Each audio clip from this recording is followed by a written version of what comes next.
আবার একটা নতুন রেসিপিতে আপনাদের স্বাগত। আজকে নিয়ে এসেছি সজনে ডাঁটা দিয়ে তৈরি ভীষণই টেস্টি একটা নিরামিষ রেসিপি।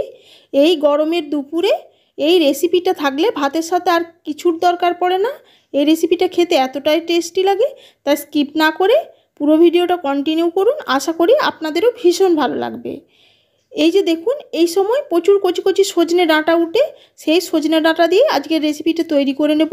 আর আমার ভিডিওটা দেখার পর যদি আপনাদের ভালো লেগে থাকে, তাহলে যারা এখনও আমার চ্যানেলটি সাবস্ক্রাইব করেননি তারা আমার চ্যানেলটি সাবস্ক্রাইব করে পাশে থাকা বেল আইকনটা প্রেস করে দেবেন এইরকমই সব নানা ধরনের রেসিপি পাওয়ার জন্য। চলুন সজনে ডাঁটাগুলো আগে কেটে নিই, তারপরে ফিরে আসছি।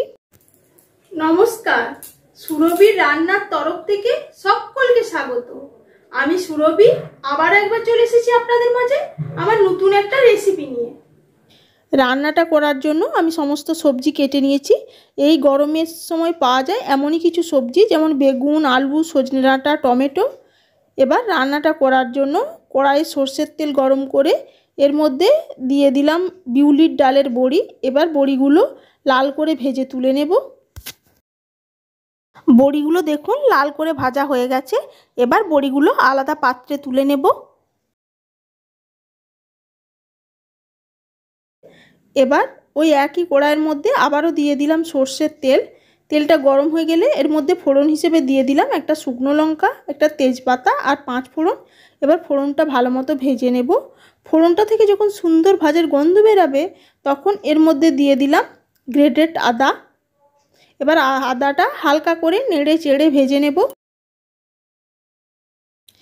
আদাটা যখন হালকা করে ভাজা হয়ে যাবে, তখন এর মধ্যে দিয়ে দিলাম ওই যে কেটে রাখা সবজিগুলো, যেমন সজনে ডাঁটা, আলু, বেগুন, টমেটো। এবার সমস্ত সবজিগুলো হালকা করে ভেজে নেব। সজনে ডাঁটা দিয়ে তৈরি আমার নানা ধরনের রেসিপি আমার চ্যানেলে আছে, দেখতে ইচ্ছা হলে চেক করে নিতে পারেন। এই যে দেখুন, সমস্ত সবজি আমার হালকা করে ভাজা হয়ে গেছে। এবার এর মধ্যে দিয়ে দিলাম 1/2 চামচ কাশ্মীরি লঙ্কার গুঁড়ো, 1/2 চামচ হলুদের গুঁড়ো আর জিরের গুঁড়ো। এবার সমস্ত গুঁড়ো মশলাগুলো এই সবজির সাথে হালকা করে ভেজে নেব, যতক্ষণ না মশলার কাঁচা গন্ধটা চলে যাচ্ছে। সবজিগুলো হালকা ভাজা হয়ে গেছে। এবার দিয়ে দিলাম পরিমাণ মতো নুন। এবার নুনটা সবজির সাথে নেড়ে চেড়ে মিশিয়ে নেব। আমি এখানে নুনটা পরে ব্যবহার করেছি, কারণ আগে নুনটা ব্যবহার করলে বেগুনগুলো গলে যেত। সবজিটা আমার কষানো হয়ে গেছে। এবার গ্রেভিটা বানানোর জন্য এখানে দিয়ে দিলাম পরিমাণ মতো জল। জলটা আপনারা যেমন বানাবেন সেই অনুপাতে অ্যাডজাস্ট করে নেবেন।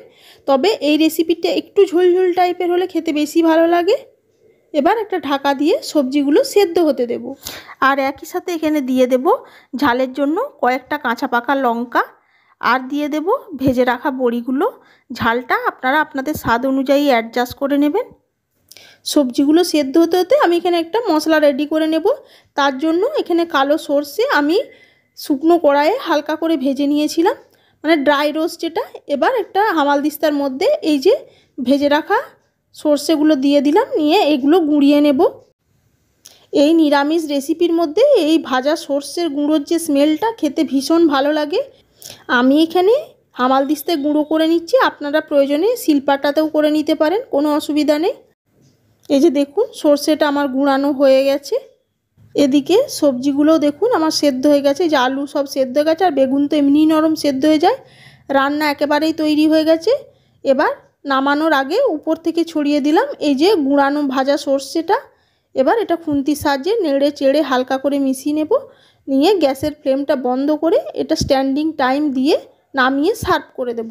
দেখলেন তো কত সহজে তৈরি করে ফেললাম সজনে ডাঁটা, আলু, বেগুন দিয়ে নিরামিষ একটা তরকারির রেসিপি, যেটা গরম ভাতের সাথে ভীষণ ভীষণ ভালো লাগে খেতে। আজকে আমার এই রেসিপি আপনাদের কাছে কেমন লাগলো অবশ্যই কমেন্টের মাধ্যমে জানাবেন। আর যদি ভালো লেগে থাকে তাহলে আত্মীয়, প্রিয়জন, বন্ধু বান্ধবদের মধ্যে শেয়ার করে দেবেন। আজ তাহলে এইটুকুই, আবার হাজির হয়ে যাব অন্য কোনো রেসিপির সাথে। সবাই ভালো থাকবেন, সুস্থ থাকবেন।